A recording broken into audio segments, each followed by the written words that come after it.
መረጋጋት ቀስ ማለትን ነው የሚመለከተው መቸኮል የሸይጣን ስራ ነው ይላል العجلة من الشيطان والتأني من الرحمن تدفيا كسيطان ነው መረጋጋት ደግሞ ከአላህ ነው ለዚህ ብሎ አላህ ሰማያትና ምድርን 6 ቀን ውስጥ ነው የፈጠረው ከሱ ቁድራ አንፃር 6 ቀን አያስፈልገውም ኩን ብሎ ነው የሚያስገኘው انما امره اذا اراد شيئا ان يقول له كن فيكون ቢፈልግ ሰማያትና ምድርን የሚያህል በሚሊየን ቢሊየን የሚቆጠር እኛ በማናውቀው መልኩ ዝም ብሎ ኩን ብሎ መፍጠር ይችላል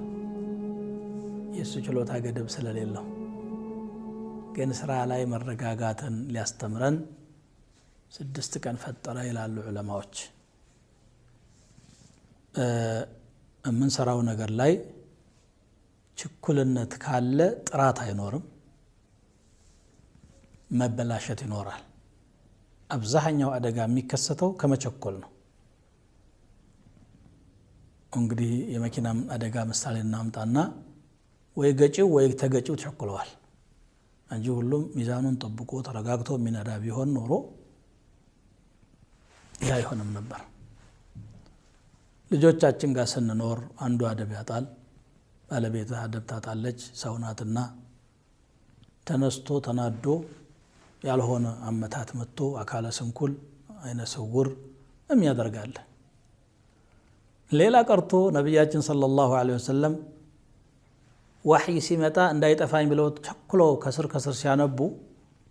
ولا تعجل بالقرآن من قبل أن يقضى إليك وحيه وقل رب زدني علما በቁርአኑ አትጣደፍ ወህዩ ተጠናቆ ሳይነገረህ በፊት ይልቁንስ ጌታዬ ዕውቀት ጨምረኝ ብለህ ተናገራል لا تحرك به لسانك لتعجل به ملاسهن አታንቀሳቅስ ለመጣደፍ ብለህ ረጋ ብለህ አዳምጥ ከልብህ እንዳይጠፋ አንተ ቀልብ ውስጥ መጠበቁ የኛ ኃላፊነት ነው